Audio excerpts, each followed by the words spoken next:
Hey people, this is Stormland. Thanks for joining me on another one of Chris's beer reviews. Today I'm going to be reviewing a beer from the wonderful Tree Brewing Company. Um, Wonderful brewery. They sell 650 milliliter bottles at an incredibly affordable price. I'm talking like $5.41 versus your standard $9.95 650 milliliter beer, which is what we're usually seeing on the shelves these days. So I'm just going to hold this up for you. It's the limited edition Hefeweizen beer. Um, it's a 5.0% ABV, and it's brewed in Kelowna, British Columbia. Um, this is a wheat ale. For those who are not familiar with Hefeweizen, it generally means wheat beer in German. Tree Brewing Company takes craft brewing seriously. We brew in small batches using only water, malt, hops, and yeast to produce the highest quality, award-winning beer. Try our selection of all-natural, unpasteurized beers, sure to satisfy some of the most discriminating craft beer drinkers and judgers.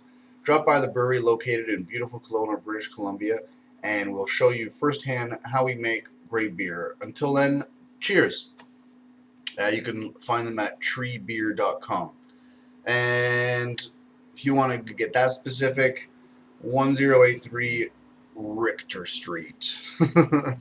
Alright people, so this is really cool because the stamp is kind of embroidered on here, like you can feel the letters and the designs, so it's really cool. I long time ago didn't really understand this very much. It looked like an arrow, but what it really is it's a tree. So Tree Brewing. That's why they got the tree straight up here. Now, I'm going to go over something really briefly with you, all right? This is a Hefeweizen beer, which means that it's a wheat beer, which means that it should be poured in a particular way. And the reason why I say this is because in wheat beers, there's usually a lot of sediment at the bottom, and I can actually see the buildup just along the side of the glass here. And that's where a lot of the flavor comes from. Now, sediment in beers isn't always a good or a bad thing, but with wheat beers, you always want to be stirring up the sediment in with the beer because that's where all your flavor is, or at least a good portion of the flavor. And you will know that it has been poured properly when at the very top of the beer you notice about an inch of liquid that seems much more cloudier than the rest of the bottle. So I'm just going to pop this open. Oh, forgot the best part. I keep getting 650 milliliter wheat beers. There's not too many glasses out there that are going to fit a 650 milliliter wheat beer. And the reason I say this is because if you're going to be pouring it the right way, and if I'm going to be getting this taste on camera, I'm going to need a glass that's going to be able to hold 650 milliliters. So I brought my A&W stamp approved 1 liter glass, and I am going to be doing this correctly. So here goes, people. The correct way to stir up the sediment in the bottle of a Hefeweizen beer is to lay it on its side, okay? You're supposed to swirl it around a little bit, back and forth, turn it over a bit, do the same thing. You would normally be doing this on a table, but I'm just trying to do it like this so that you get the idea of what is proper. Okay, now what I'm doing right now, again, is I'm just stirring up the sediment in the bottle. You want to be very gentle because you don't want to cause a lot of carbonation. Just kind of want to roll it around a little bit. No worries. Now, this is the main trick right here. After that, you want to put this in this glass upside down, and you want to turn it over, and then you want to pour it into a glass while swirling this around on its way up. So this is what I'm going to do, people. Bear with me. Alright. See, I didn't stir it up too much. Perfect little spin around we got going on there. Going in for the kill.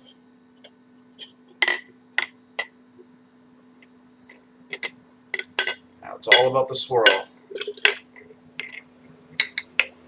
Don't allow too much liquid to come in too fast. Don't put the beer too far into the liquid. This keeps it from overflowing. You usually get a lot of head at the ending, which is pretty much all I have right now. It's just head. This is what happens from stirring it up the way that we did. This head carries a great portion of the sediment that I stirred up earlier. So I'm going to be very, very careful about making sure that I get all of this into the beer. Feel free to turn it on an angle. You know, you get it out a lot more than straight down, as you can see. We're almost done here.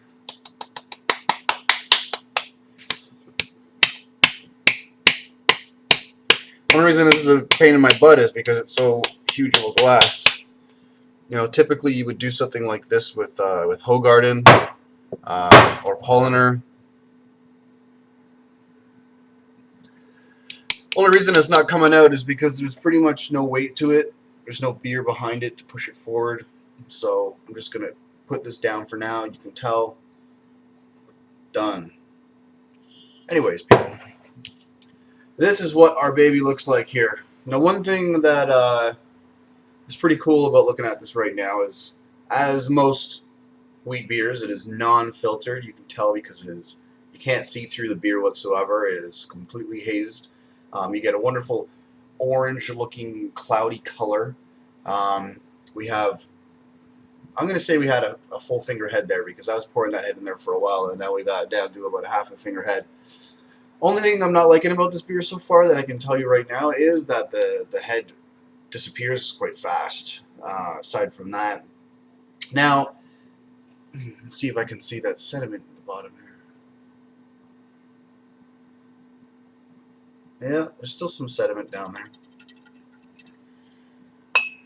The other way that I like to do it, which is the more proper way, is when you have a smaller glass, is pour your beer that far into your glass and then just kind of swirl around the ending just like that, and that will certainly get you all that sediment. Ooh, that was sediment if I ever saw some. It was an orange liquid of sediment. You can probably see it on camera. No, you can't. But right in the center, there's a huge orange patch. I really want to be able to show you what the sediment looks like. So hopefully you can see it coming out of here. Yeah, it's a lot more orange. It's kind of like it looks like it's orange juice almost, except more of like a nectar approach. Now, unfortunately, there isn't enough of it in here for me to create that cloudy effect that I was talking about. I can say for certain that you can see it in the Hoegaarden because they're small glasses, and I just bought a 6-pack of Hoegaarden, and last night I had a beer, and yeah, that's exactly what it provided. So 8 minutes into this beer review, let me taste this, let me smell this. It doesn't smell too pungent. Usually when you smell wheat beers, you want to pick up on like some orange aromas, some orange zesty aromas. Anyways, let's dip in, people.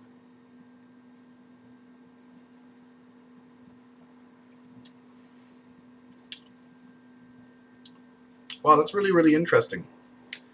For the first time ever, this has a really nutty approach with it as well.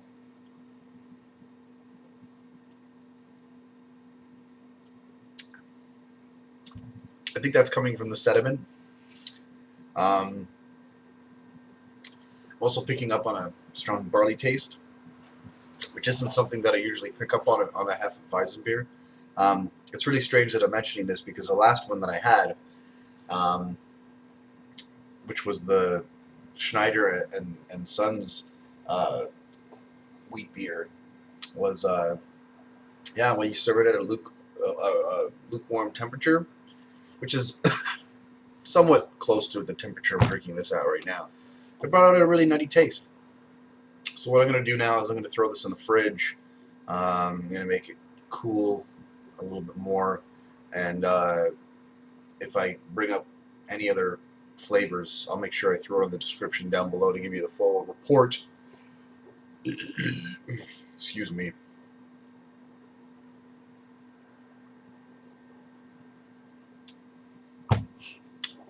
That's it, people. It's a very, very nutty wheat beer. The nuttiest wheat beer I've ever had, and that's the best way that I'm going to be able to put it. Again, not really happy with the head, because there isn't one. Usually says something about the quality of the beer, but I can feel the carbonation there. Anyways, people, I hate to do this, but I'm going to give this maybe about a 6.5 out of 10. I thought it was going to be the best wheat beer I've ever had, but I take it back. Not bad, but not amazing. Let's see what it does at room cold temperature. All right, people, take care. Cheers. Thanks for joining me on another one of Chris's beer reviews. Peace.